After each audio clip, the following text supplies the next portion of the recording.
Okay, here we go. This evening's talk has been suggested quite coincidentally by two people.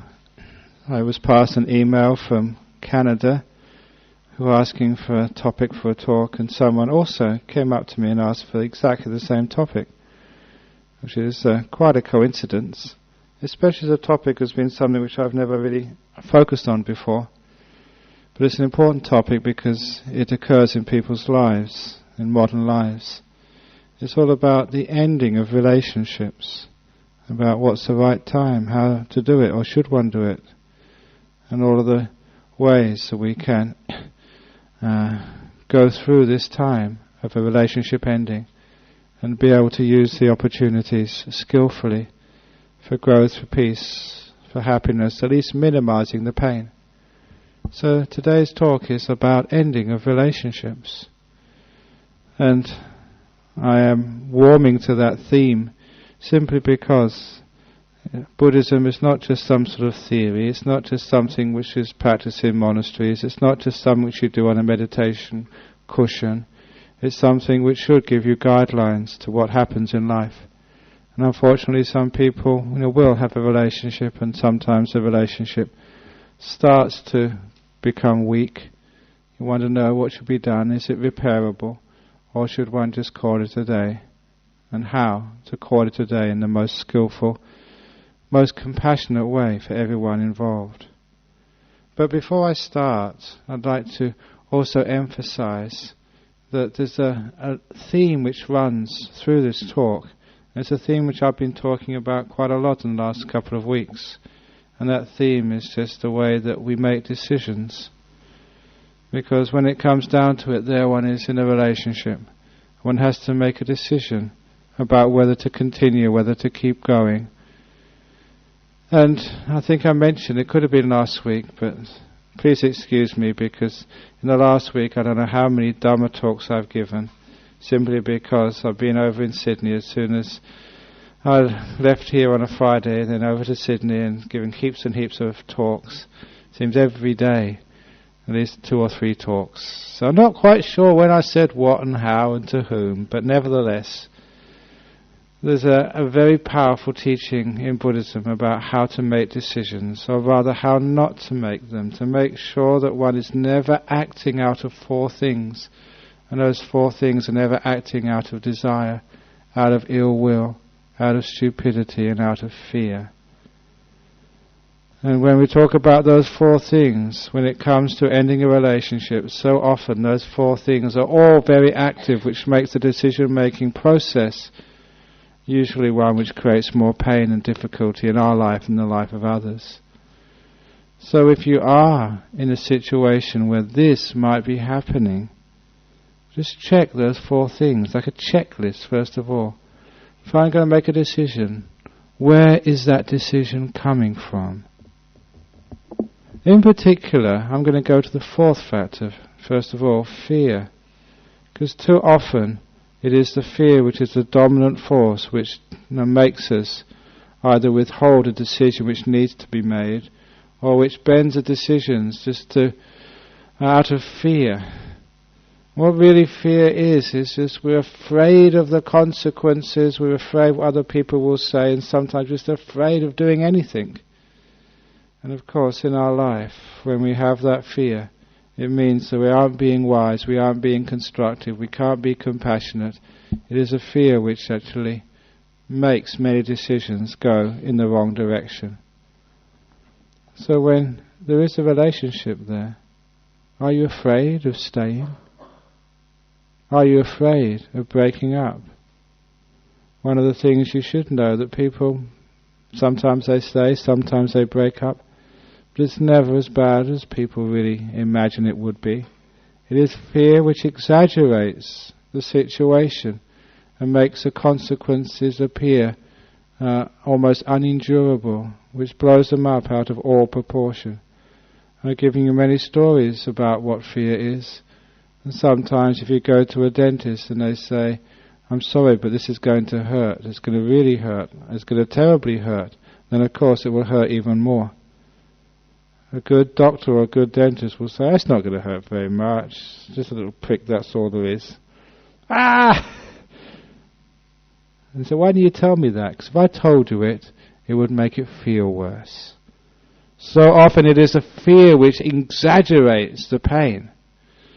Which is why I remember that once when I was in hospital, I was in a ward with 3 other men. Even though I was a monk, I was in a men's ward. It was fascinating because this was I think it was in Rockingham Hospital many years ago. And in my ward, first of all, when I arrived, there was a series of tests. They said, where are your pyjamas? And I said, I haven't got any pyjamas. Monks don't own pyjamas. And they said, you have to bring your pyjamas. And I said, it's either these robes or nothing. Take your pick. And they said, in that case, we'll have your robes. So I wore my robes in the ward. I remember one day, because it was a ward, there was a girls' ward next door. And one of the girls walked past on the way to... I walked past on the way to the toilet. And one of the girls actually screamed. She thought it was one of her friends spooking her, she said afterwards. And so I made sure that next time they put me in a ward, it's not close to the cardiac ward, otherwise I might... But anyway, in this room with 3 other men, as always happens, you're in there all day and all night. And so you talk to each other. And of course I want to know what it's like to be a monk. I want to know what they were doing. And as conversations go, sometimes you start talking about stupid things. And what we started talking about was the worst medical procedure. And some of these guys have been in hospital in and out. And somebody said, testing your liver, testing this. And then one guy said, look, I've been in hospital. The worst thing is a barium enema. So that's terrible. Oh, it's so painful. And this guy in the corner bed went white. I'm having a barium enema this afternoon. It was a stupid thing to start talking about. So we all laughed, and that poor fellow, I don't know if he was laughing because he had the barium enema in the afternoon. I don't know if it's the worst thing, but the point is, if we kept talking like that, it does become the worst thing. It's fear. It exaggerates the pain and negativity of whatever we experience in life. So first of all, make sure there's no fear when you start contemplating, the end of a relationship. Because you find you do get through these things, and if you are wise, you can get through these things in a good way, in a way where you learn and grow and become better as a result. The breaking up of a relationship does not have to be negative. And this is something which I keep on saying here on a Friday night, that nothing in life needs to be looked upon in a negative way.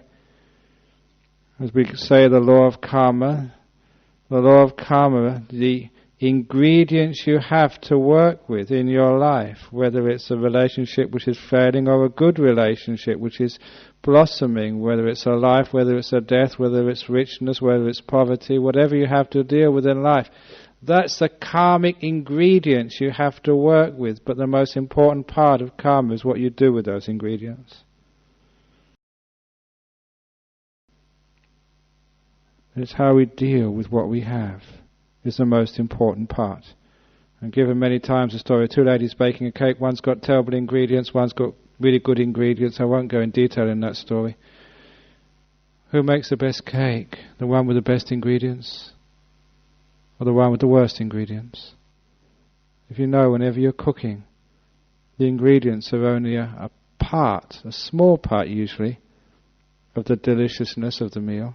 It's what you do with it is more important. How you mix those things together. The effort, the care, the skill which you put into baking a cake or making a meal is what makes it delicious.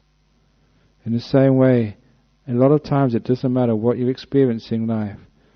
And what life gives you, the karmic results of your past, there you have the ingredients of your present moment. How are you using that? So we don't use fear because we know that whatever happens to us in life, we can make use of it. I don't think this girl, because I will leave her anonymous, she was saying to me just a few moments ago that she had been attacked by a man a couple of years ago. She was thinking of maybe telling her friends' relations. And I told her to put a positive spin on this. The positive spin is that the old story about treading in the dog poo. You tread in the dog poo in life. Sometimes the dog poo is the ingredients you have to work with. Sometimes the relationship can be painful, difficult, or whatever. And if it's a relationship which is falling apart, it's dog poo when a relationship ends. But the great thing with dog poo is that you can dig it under your mango tree, which makes your mangoes taste more sweeter than the mangoes next door. And the point of that story always is whenever you taste those mangoes, remember, that is the dog poo, transformed by nature. In the same way, just the relationship, the difficulties, the problems, whether it survives and you have to endure the difficulties of living with another person, or you decide to break up, you can make it whatever happens. You can always make a beautiful mango out of dog poo, a beautiful garden out of manure. It's fertilizer. So the point is, here, one doesn't need to be too afraid. Whatever happens, you can always make something out of it. You can grow, you can learn, you can be kind, you can advance on the path of knowledge, understanding, compassion, peace. So when we understand that, the fear factor can be diminished. When the fear factor is diminished, we know that, okay, if we stay together, we'll be able to do something. Okay, if we split apart, we'll be able to do something. There's not this terrible, what's it called? Life and death situation. I must split, or I must keep together. It's not so absolute. Because as you know, that sometimes that people stay together and they work it out together and they endure together. And okay, it may not be the best in life, but it's good enough. You can get by, and sometimes you can make something out of that relationship. And if it doesn't have work and you decide to split up, you can still do something about that. And I've seen it many times as part of my job of being a monk, of being a bit of a marriage counsellor. Sometimes I wonder why they come and ask monks such questions. So we've never been married. But nevertheless, there is always, whether you're with your fellow monks, whether you're with your friends, it's all relationships. And so we get very skilled because we're mindful and alert. And it's at this particular point that mindfulness is always such a powerful factor in the second part about having wise decisions. Because when we're mindful, this mindfulness, this alertness, this openness of mind, it is a widening of your possibilities, a widening of the avenues which you can go along. Sometimes we think that there's only two choices, so we either split up or we stay together. But then when there's a mindfulness there's so many other doors, so many other possibilities can actually come up. For example, I remember that one person was very wise. They had an argument with their wife, a very bad argument, and instead of splitting up, instead of thinking, should I just apologize right now, or should I sort of go and say, right, this is it? What they did, because of their mindfulness, they saw another opportunity. There wasn't just two doors to go through, not just breaking off the relationship or continuing on. They chose another door. They came to our monastery and hung out at the monastery for a week. It's a wonderful thing to do. Because one of the things happens in a monastery, it's a place of peace and quiet, a calm time to reflect.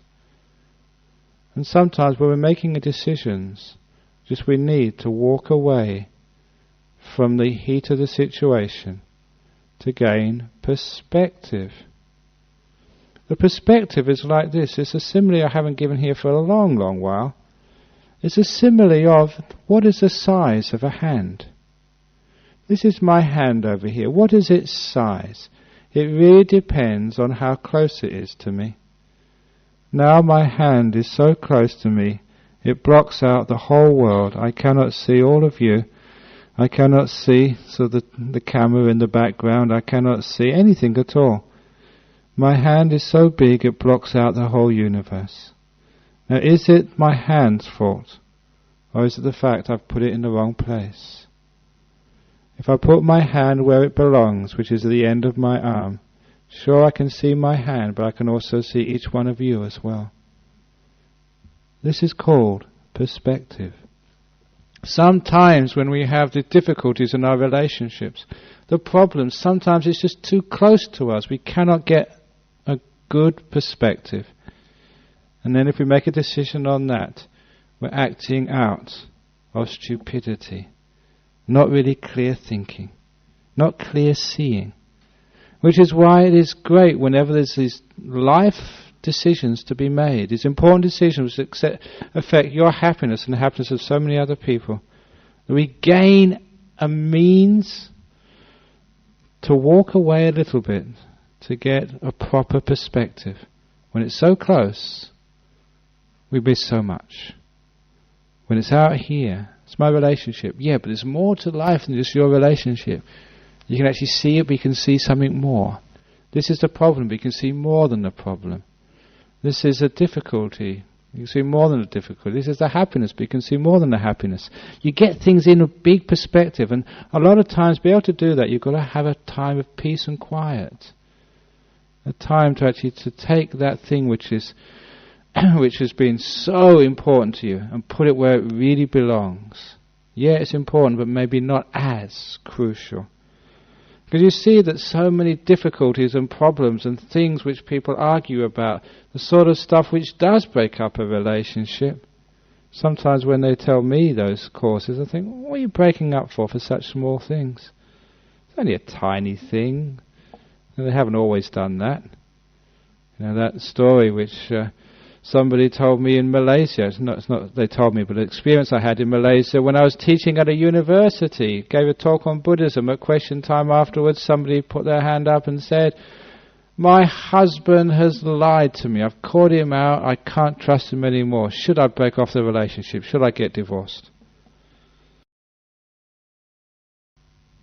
And that's what they said. Because if you can't trust anybody, especially their partner, can you stay with them anymore? Because isn't relationship built on this trust? And somebody's lied to you. So I put it in perspective. She had the lie right in front of her, and that's all she could see, the lie. So I said, Madam, what are you doing in this university? She said she was a lecturer in mathematics. So I said, let's do some statistics. How long you been married to that guy? Said about 3 years. I said, let's call that 1,000 days. Let's assume that every day your partner, your husband, has said 20 things to you on average, which could be right, which could be wrong.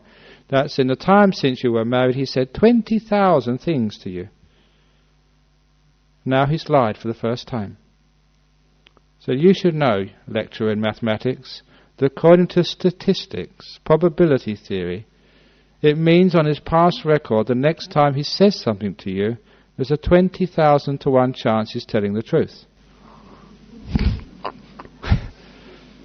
And I said, isn't that trustworthy? I think that's pretty trustworthy. If our politicians had a 20,000 to 1 chance of telling the truth, that would be amazing.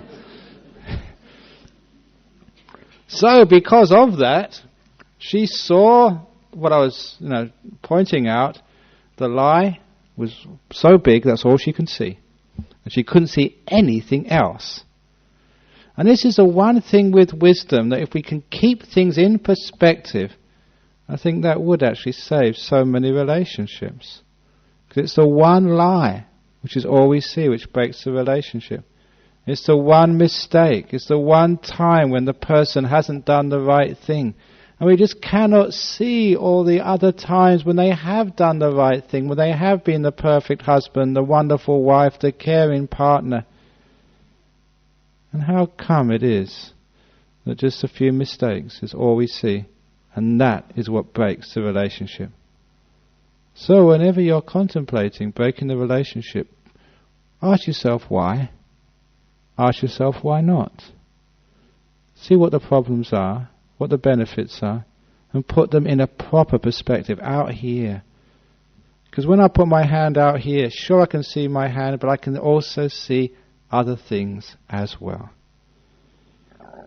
This is a psychology which I have learned as a monk by meditating for so many years. Too often, our mind just focuses on just half of life. Actually less, quarter, a tenth of life. And then we're blind to everything else.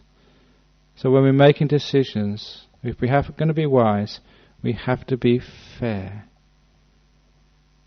So when you're making a judgment, you've got to really stand back and see the situation as you would imagine other people see it. Get out of your shoes and look at it from a distance.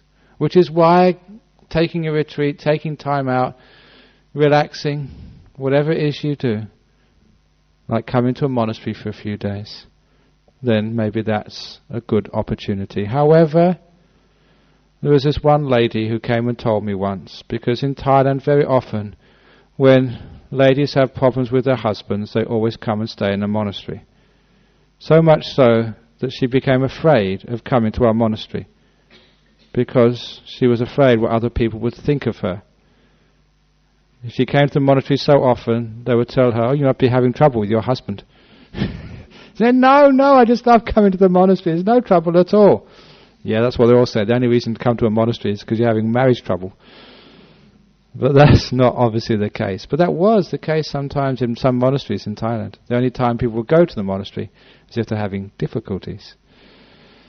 But the point being here is that the monastery does give you, or the retreat, the space, the time out, does give you the time for getting that perspective, which is just so important to be able to make proper, wise decisions. And if you're going to save that relationship, it's the same attitude which I was talking to someone today, to overcome guilt, to overcome anger, to overcome negativity. If another person, you want to destroy them, you want to reject them, you're angry at them, you want revenge on them because they've hurt you, how can you forgive somebody else? How can you put aside the faults in the relationship and move forward? How can you do that? How can you forgive yourself sometimes if you've done a terrible thing? As another lady asked me afterwards, she's working in a prison, she was trying to counsel a murderer. How can the murderer forgive himself and move on? And the way to move on is actually the way to forgive yourself and others. There is a standard first step. And that standard first step is to look and find, to discover something in that object of your anger and rejection. Something which is worthy of respect. To see something which deserves saving. It's like if you've got, like a house which has been, worn down, broken up or something. If there's something which is worth saving, you don't bulldoze it. It's the same as if there's somebody who's really hurt and harmed you. If you can see something in them which you can respect, which you can actually see is worthy, then that becomes the start of forgiveness. You find they're not all bad. A lot of times, the revenge, the guilt, the destruction, it always comes about when we see there's nothing worth saving in that anymore. There's nothing worth keeping. And sometimes we want to destroy another person because of that. Sometimes we want to destroy ourselves. Sometimes we want to destroy a relationship because we see nothing in there at all, which is worth keeping, which is worth saving, which is worth building on. You know that if you have even a spark, you can soon get a fire. If you have just a seed, soon you can get a whole forest. A little bit is all you need to grow into something great. And this is why, if we see in our relationship there is something there, a little bit there, which is worth saving, which is worth respecting, then you can save that relationship. A lot of times the growth, the keeping together, comes from respect. You know, those of you who've been through a relationship and it's broken up, at that time you want to break up, you can't see anything which you respect in the other person. Those of you who've been into guilt and depression, you can't see anything in yourself in guilt which is worthy of forgiveness. In depression you can't see anything in life which is worthy of celebrating. The whole thing looks black. The first thing you have to do is actually deliberately look somewhere for something which is redeeming.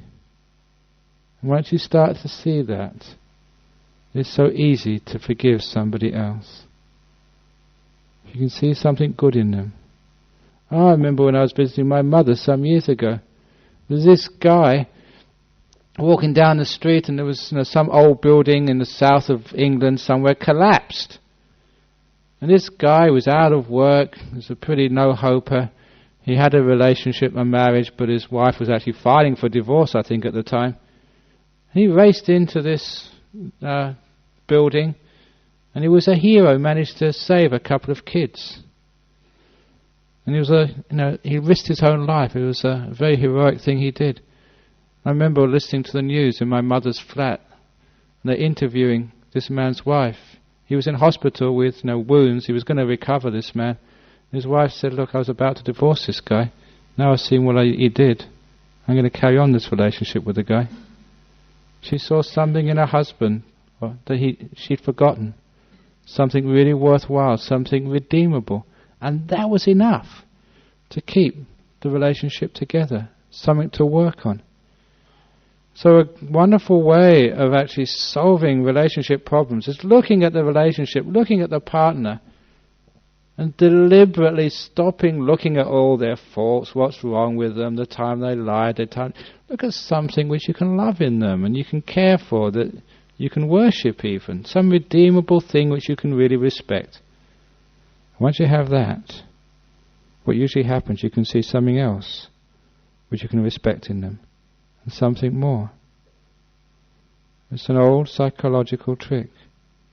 Once you can see something good, it's as if you've taken your head and turned it from the left to the right. When you're turning to the left, all you can see is the bad. You turn it to the right, you can see the other side. A lot of times the way we reject people is only can we see half the story, half that person. And this is something which I've learnt as a monk. Sometimes I can't reject any of you. I don't care who you are and what you've done. Sometimes, again, I've been into the jails and seen some gross people, some really mean and nasty people, but my goodness, I can see something good in them. And it's great when you see something beautiful in the worst of offenders. It's amazing how they treat you. Because if you see something beautiful in a rapist and a murderer, in a sort of a felon, a hoodlum, then they can see it in themselves. Some of the guys I used to teach in prison, they were sort of guerrillas, real meanies. But because I looked at them and saw something else other than their crime, other than their history of violence, I could see something soft inside of them. It was wonderful, just the way that they warmed and they became great friends. If you saw their crime, if you saw their hurt they did to somebody else, the murder, the violence, if that's all you saw, there's no way you can forgive those people. If you saw something else, then that's what they would show back to you. One of the ladies who was a nun in Thailand in very early years, she was from England. Before she became a Buddhist nun, she worked in Holloway Prison in London, especially with Myra Hindley. Those of you might know that she was one of the most notorious women prisoners in the British penal system. She's known as the Moors Murderess. Together with her partner, they would abduct children, torture them before they killed them, and they would record the screams and the pleas for mercy on an audio tape. sadism, the cruelty was just immense. And rightly they were jailed for life. They had to be in protective custody because even other prisoners would try and kill these two for what they did to children, not one but many. It's one of the worst crimes. But this nun told me that she'd worked with Mohini and found her a beautiful woman, kind and spiritual. And of course, for many people, they would say that is impossible, but that is the truth. In this worst of criminals, there can be this beautiful part. And if that's what you see, that's what they show back. It's the same with those people who want to end the relationship with themselves. In other words, called suicide, depression. It's only because we only can see the negative inside of ourselves. We can't see anything good inside of ourselves. But if you can make that breakthrough, see the first thing of respect in oneself, the first bit of beauty, if that's what you can see in yourself, that's what yourself shows you back. That's what grows. To put it in brief, the way I put it in brief so people can remember this. When you've got a garden, if you water the flowers are what grows. If you water your weeds, it's the weeds which grow. What that simile means, if you encourage the beauty, the goodness, the things you can respect, that grows. But how many of us in a relationship water the weeds? That's all we talk about, that's all we think about, that's all we contemplate. That's why those things grow. So we have to be wise in a relationship. We have to actually know how to have that relationship. And how to make sure that we don't go off thinking about things, perceiving things in an unwise way. Because that will hurt us and hurt other people. So we make a decision, please, open the mind, be wise. It's incredible what you can do with wisdom. Some of the most hopeless relationships, you can keep going. Change of attitude through wisdom, widening the mind. And that's why any of you who come here and learn meditation and really get into this Buddhism business, well, you can have a relationship with almost anybody. I do. Go here, go there. Relationship with the Benedictine monks, with Jews, with Muslims, I don't care.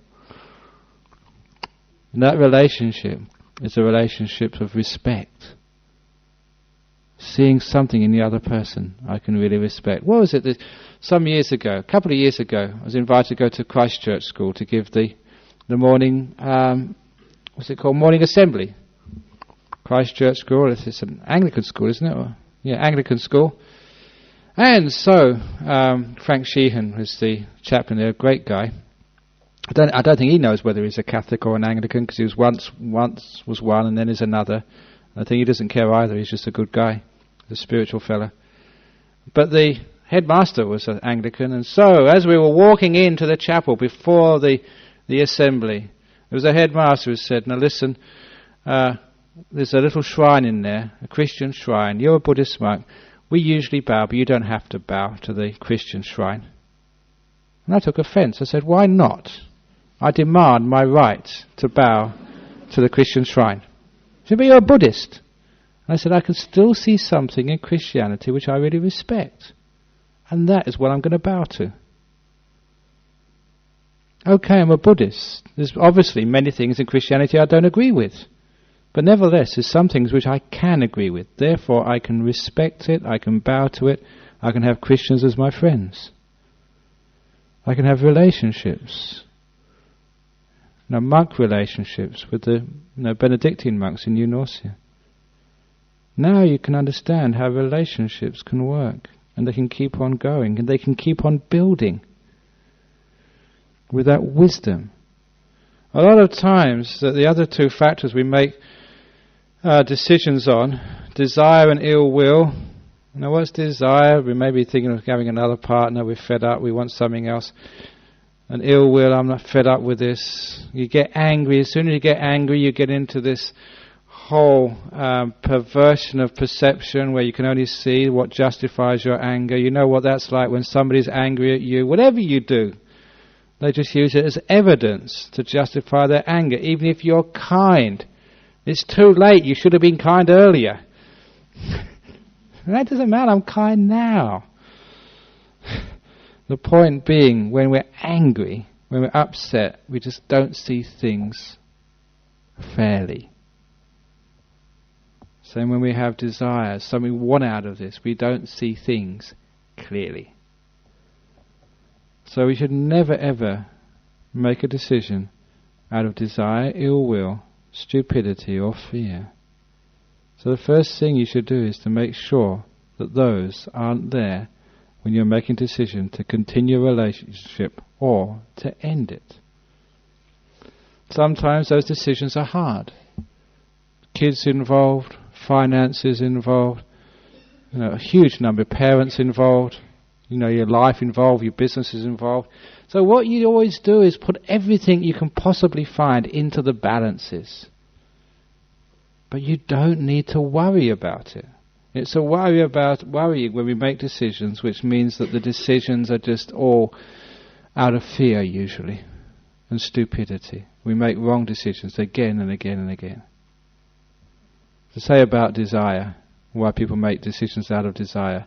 A good example of that is a story told to me by Ajahn Sumedho many years ago, because when he first went to visit his hometown, he met one of his friends from high school. And as soon as she saw him, she said, "Oh, it's wonderful you're here. You can come to my wedding. I'm getting married next week." He said, "Oh, that's congratulations. You're getting married." "Yes, this is number 7. "It's 7. You've been married 7 times." And because it was an old friend, he could ask, "Why? What are you doing this for?" And she said, "Oh, I love sort of the dating. I love falling in love. That's beautiful. You meet someone and you fall in love. And it's great, sort of, the time when they propose to you and you say, yes." And the planning, the wedding and all the friends and everything else, that's great. That's the best part. And even the wedding ceremony, wearing white, all of your aunties crying and everybody else. I said, "That's beautiful." And she said, "It's what happens after the wedding I don't like." So, a few days after the wedding, we get divorced and I start all over again. At least she was honest. There's some truth in that. I could respect a person like that in some respects. There's always something you can respect because it is sometimes the best part, isn't it? But of course, that's just ending the relationship out of desire. It's not a very good way of going about things. So make sure you're not acting out of desire, ill will, stupidity or fear. And then you make a cool decision. You put everything, programming into your mind. Now, obviously, I don't do this with relationships, but I do this with other decisions which I have to make as an abbot, as a spiritual director, as a boss of a Buddhist society. I put everything into my mind, as much information, clear information as I possibly can. And then I leave it. I don't even worry about it. Because of meditation, I've got a great ability just to let things go. Put it in to really get the research and then leave it alone. And completely just relax, go and do something else, read a newspaper, go and give a Dhamma talk, give a talk at Nolamara or whatever. And I just wait. 1 day or 2 days, 3 days at the most. The answer always comes. When I wait for that answer, when the answer comes, you can recognize it. Yeah, this is obvious. This is what I should do. And I always follow that. And of course, have a successful monastery, a successful Buddhist society. Maybe in the world I'm not much of a success. I've got no superannuation, stuffed away from my retirement, no money, no possessions, no family to speak of. But I'm pretty successful as a monk, so it must be working well. And that's how I make decisions. So if you have a relationship and you're not quite sure whether you should carry on or whether you should stop, Put all the information in. Clearly, without fear, without stupidity, without desire or ill will. And leave it alone. See what answer comes out.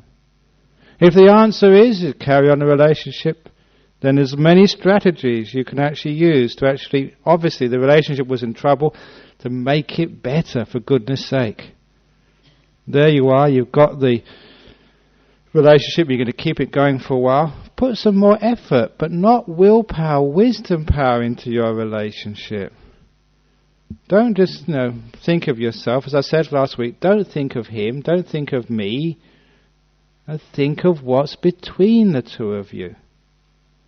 Because too often the relationships end when you think of what I want, what I need, my problems, my this or my that, or you think of what he needs, what she needs, what their problems are. Both are the wrong places to look. We look for what's between us. It's a relationship problem. It's not his problem. It's not her problem. It's what's between us. If you look in the right place, it's incredible what you can do with a relationship. And how you can actually, you may only have the last flower in the whole garden left. And the rest is all full of weeds. And once you know what to do, you can water that flower. And that flower just takes over and smothers the weeds after a year or two. You can get it back again if you're wise. If that's a decision which comes up, we have strategies, ways to build on what you've got and to help make that relationship flourish again. You start to think about why you fell in love in the first place. And what you saw in that person you really respected. Again, respect again. And just how you got that relationship going. The care, the effort, all of the concern which you showed in those early days. You show it again. You realize that why that relationship started to go wrong was because you were careless. Meditation or mindfulness is not just being alert, it's being caring. What I say, and I gave this talk in my monastery on Wednesday night, whatever you do, give it everything you've got, 100% in your life. Don't be lazy. Sometimes lazy we think, that means that I've got to go to work. It's not just work, it's when you're with somebody. Be with them. Put that effort and that energy, that life into whatever you're doing. And they can see that when I give a talk, I really put everything I've got into it, no matter how tired I am. When I talk to you, I give everything I've got. This is something which my predecessor, Ajahn Jagro, told me once. He said, I've been watching you for years, and so whatever you do, if it's laying bricks or writing a letter or doing whatever you do, you always give it 100%. That has been my character. Don't know where I got that from. But that's what you should do in your relationships. If you give that care, 100% care, you're going to be successful. You can get anything back together again. It's only because we've got 90%, that's all. That's why the relationship doesn't last. But if you decide the decision does come up, it's irredeemable. It's just like an old car. It's a waste of time trying to keep it going. It's just beyond its use by date. Then first of all, understand that that is also part of nature. We make a lot in Buddhism about impermanence, anicca, the things change, the relationships, they come, eventually things die away, they go. Every tree one day will die. It's just part of life, it's impermanence. But when that happens, if that's a decision you make, that it is impermanent, it's dead, it's gone, then don't allow negativity to come up. Because after a great relationship, sure, it's dead now. Don't blame the other person. Don't blame yourself. Because that's sometimes what happens when we have a relationship. We say it's a failed relationship. When it's a failure, you want to blame somebody. It's not a failed relationship. It's just things have come, things have gone. It's impermanent. It's the nature of all things. So when we don't blame anybody, then a lot of the problems of broken relationships just completely vanish. We don't blame ourselves, we don't blame others. It's nature. In the same way that after the tsunami, I came up here and I said, look, you can't blame God, you can't blame the people, it was their karma. It's just life, this is what happens. In the same way, the soldier who got shot once and went to see Ajahn Chah to complain, why me? Ajahn Chah said, what do you expect? That's what happens when you become a soldier. People shoot at you. And some of those bullets are going to hit. It's par for the course. In the same way, when the relationship starts to fall apart, what do you expect? That's what happens. Some relationships, that's what they do. So don't think it's his fault, or it's her fault, or it's somebody else's fault. This is life. Before you get into a relationship, please read the small print. Carefully, yeah. This is what happens. It might work, it might not work. But whatever happens, you can always a lot you can learn from it. There's a lot you can grow from it. If it's have a wonderful relationship, that's great. You're happy, well done. If it doesn't work, wonderful, great, well done. You've got more of the dog poo for your mango trees. Whichever way, that positive attitude can always a winner. You don't blame anybody, it's life. And then Buddhist attitude towards life, the impermanence of life, life and death, rise and fall, fortune, misfortune, what the Buddha called the worldly dhammas. He said, this is what we learn from. This is the fertilizer for the spiritual life. This is how we grow. This is where compassion comes from. It's the building blocks of the most beautiful part of life. If everything went so well for you in your life, you would not be a beautiful person. You do need the difficulties, the troubles, the poo to fertilize your compassion, your wisdom, your sense of being a human being, a beautiful one. So when these things happen, we can say, right, no blaming, what are we going to do about this? Every time someone comes to complain about, he said this, or he did that, she did that, it's her fault, she broke off the relationship, no, it's because he didn't care. Look, stop blaming people when the relationship ends, especially in a marriage. You start blaming people in a marriage, and look what happens. You have this incredible acrimony, and that is really, really painful. So it's ended. It's anicca. It happens. Like the soldier being shot. It's nobody's fault. It's not your fault. It's not her fault or his fault or anybody's fault. It's just life. What comes together will one day part. When one understands that, one can accept these things without any blame. And of course, it's incredible what you can do if there's that degree of acceptance. You can say, okay, well, I don't want to hurt you, I don't want to hurt him, I don't want to hurt the kids, I don't want to hurt anybody. Here we are, now what can we do about this? When the people come to me and complain, I say, look, stop complaining. Instead, let's see what we're doing about this. Like after the tsunami, when the newspapers rang up, I said, look, stop blaming God, stop blaming karma, stop blaming anybody. Because the longer you waste time blaming, the longer it will take to actually to do something. Look, there's people over there who need houses, need food, need medicine. If we waste all our time finding who's to blame, we're not actually doing anything. So stop blaming the cause. It's there, it's happened, now let's get on with it. Let's do something positive. So I didn't give any shrift to blaming anybody after the tsunami. I said, what are we doing about it? Let's put all that aside. We can discuss that later on. There's work to be done. So whenever there's a split relationship, it's ended. Instead of blaming somebody, whose fault it is, there's work to be done. There's 2 lives there, sometimes 3 lives, 4 lives, 5 lives with the kids. There's something which needs to be done. It's a tsunami has hit your relationship. There's somebody without a house, people without the spiritual home, the home of love, without the food. It's like people destitute. Now let's make sure everyone's got a home, and food, and love, and kindness.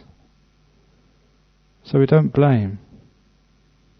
We work in a positive way to see now, here it is, what can we do about this? And with that degree of, that sort of attitude, it's amazing just how when people split up in a relationship, even if there are kids, it's not a negative thing after all. Because the people, even the kids, realize, relationships are like that.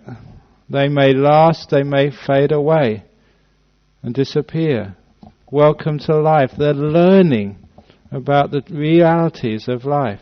But if their parents can actually show the way and say, yes, people come, people go, friendships, relationships sometimes disappear, but this is a way we can deal with it.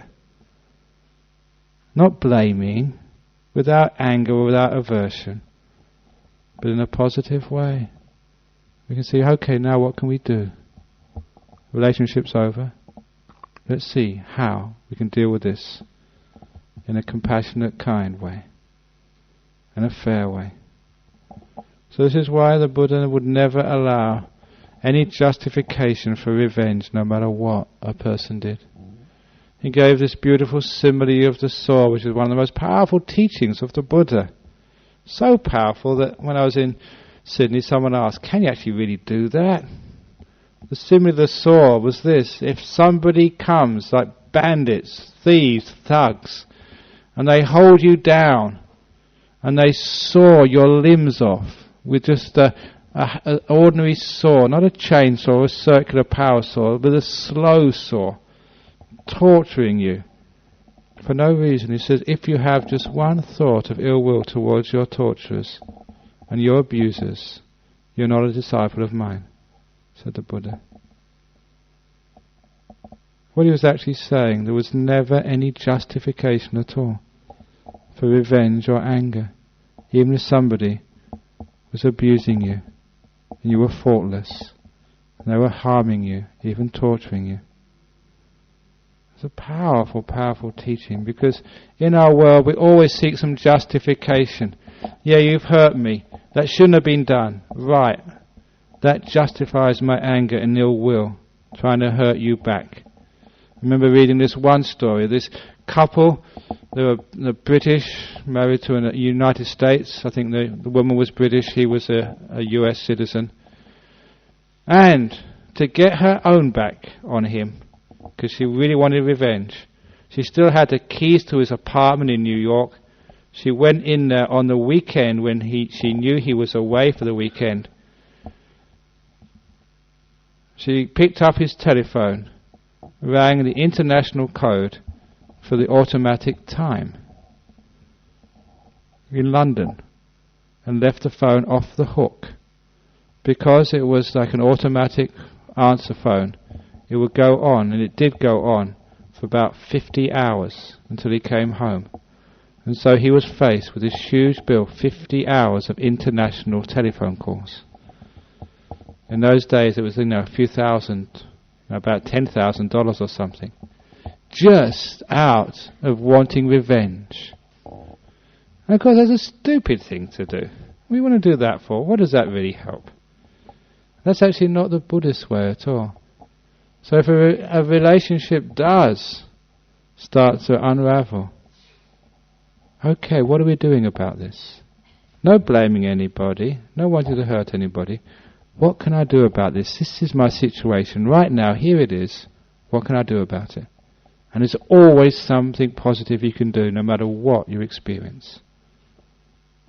And you're showing your kids and other people that if a relationship does fall apart,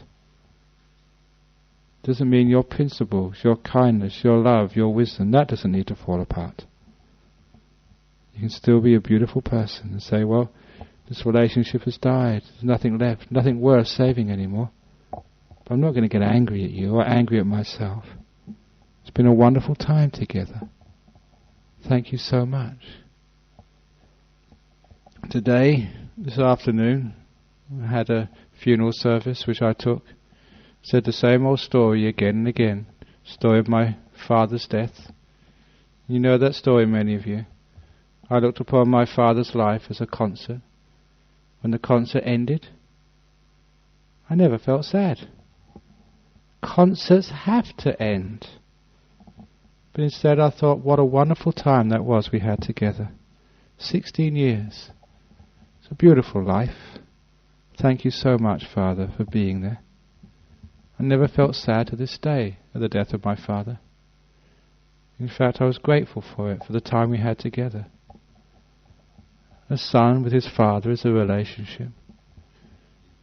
Partners in a marriage, whatever, they're gay partners, heterosexual partners, married or just unmarried, doesn't matter.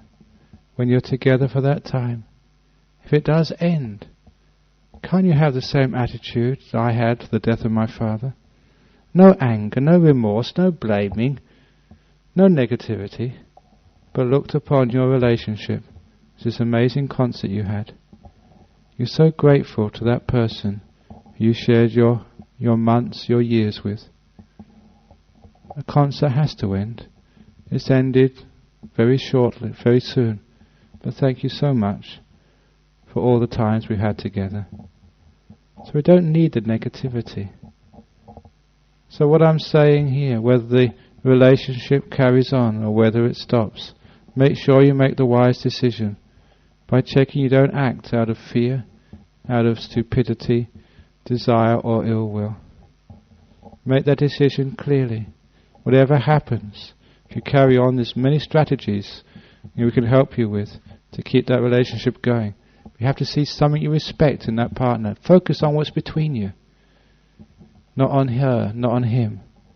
It's a good chance it can keep going, but putting all the ingredients, all this sort of the data in, if it comes out, it's got to end.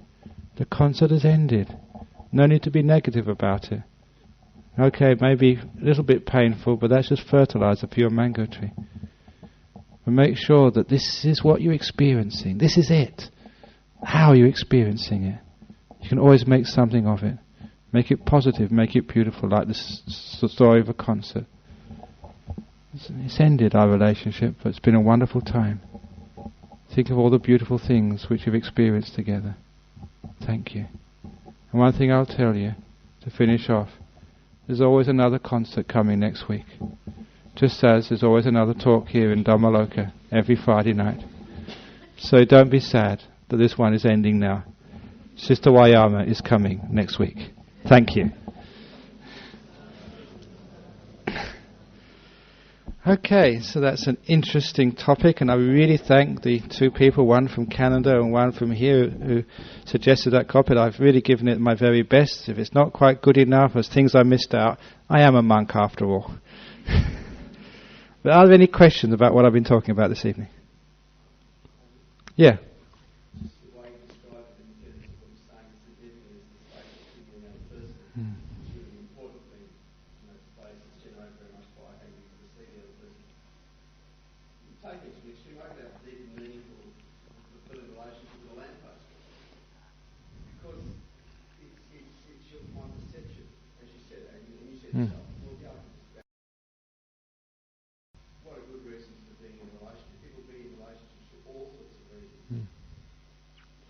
Well, a lot of time, the reasons for being in a relationship, sometimes you haven't got much choice, you just find yourself in one. You say, how did that happen? But there you are. So remember that life, as you should know by now, is completely out of control. We think that really that we can control it, that we're in command of our destiny. But I think many of you know by now that you're not.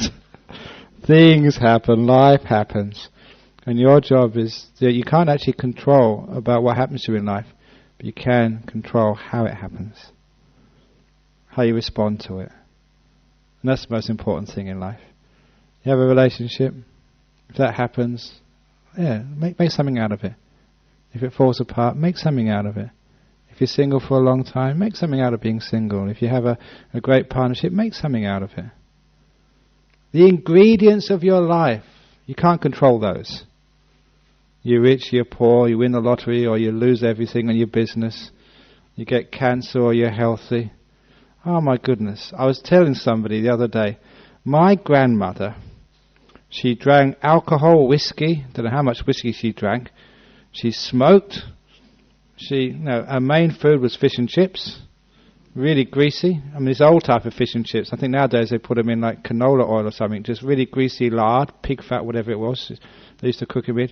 And she lived to 96. And she just died of a fall, just old age. No cancer, no heart problems, nothing.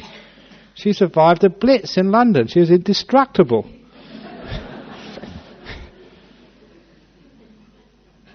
So it's not just the ingredients of life, it's how you deal with it. You always had this positive attitude towards life. So that's actually what's important. Not the ingredients of your life, but how you relate to them. So yes, sometimes it might happen, Chris, that a beautiful lamppost might come into your life. If it does, how did that happen? My goodness.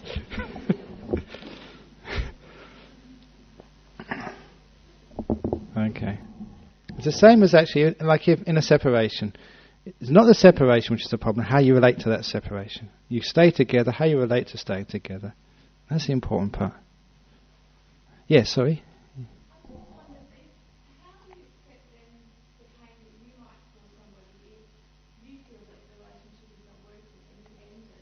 Uh-huh.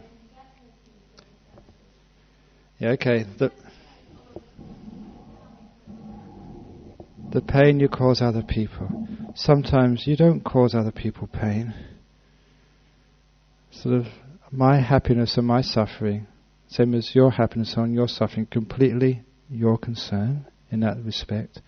We allow ourselves to be hurt. That's why I've got this saying which I follow. I never allow other people to control my happiness. So I give a stupid talk, or give a stupid answer to that wonderful question. You say, Ajahn Brahm, that was really ridiculous and stupid. I'm not going to worry about that, because I know I make mistakes. I'm not going to allow myself to lose sleep over anything, because I know that the ingredients which are presented to me in life, the ingredients aren't the problem. You may kick me, you may call me an idiot, but that's just the ingredients. Now what am I doing with that? What we want to see is that really we don't cause pain or suffering to other people. To see other people allow themselves to be hurt. And they throw away their chance of happiness. So because of that, if you have done your very best, you haven't gone out to hurt the other person. You try to be compassionate and the best. No matter what you do, no matter what you say, some people are always going to take it in the wrong way, and they are going to be hurt. But it's their fault. Not yours, not mine. Look, when I became a monk, I hurt my mother. Not because I was being a monk, because I was living such a long way away in Thailand.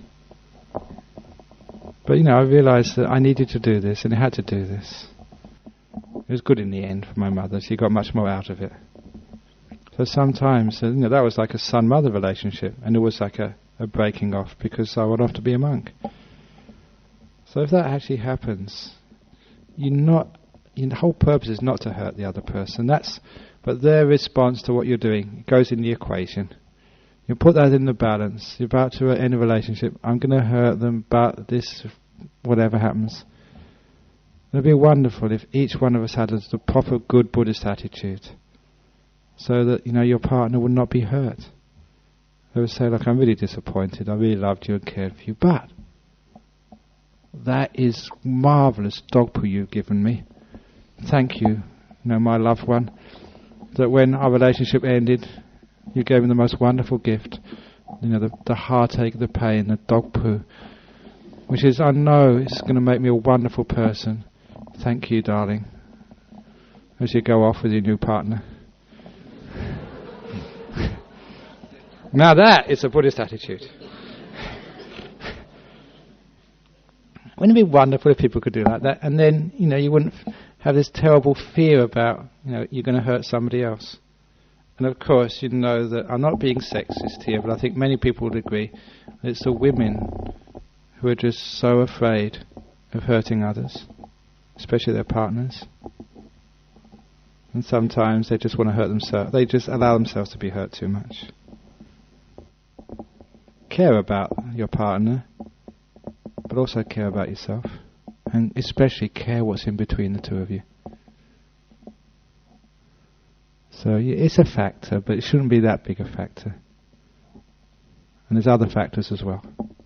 Does that sort of answer the question? Okay, is one at the back over there, yeah? Yeah, it's a really big question, and I don't want to just to pass it over, but it's a huge question to answer in 1 or 2 minutes. But generally speaking, it's our compassion. We try and do the very best we can. We never will be perfect, because this is not a perfect place. This is like a school where people are, they go into the school without knowledge, needing to be trained. So I look upon, people who, are that kind and caring to animals, to be, the university graduates, the high-minded people. But they should never really look down upon the low-minded people, who still are very quite cruel, like the farmers or the fishermen or something. These are people who are learning. Because I remember that as a vegetarian when I was a lay person. When my mother would, eat it, have her sausages or whatever, because we had to share the same frying pan for my, bean rissoles. I would scrub that frying pan until it was so many times, and I could not walk past a butcher shop. I had to go the other. And I looked upon all of my friends who ate meat, carnivore, carnivore, carnivore, and I was just over the top there. So I never try and look down upon anybody. I respect people who are kind and caring. I respect the animals as well. And if an animal is kind, respect them. But I never hit the cat when it catches a mouse. That's the best the cat can do. I try and encourage the cat not to catch the mice. You know what we do with the mice we catch in our monastery? Well, we don't do it these days, but I think I told it in the talk one day. Whenever we used to catch the mice in our kitchen, we'd have like a Buddhist mouse trap, which wouldn't kill the mouse, we'd just trap it. And we would take it and release it at the Karnak prison farm. It was karma. It is stolen from the monastery, so it should go to prison.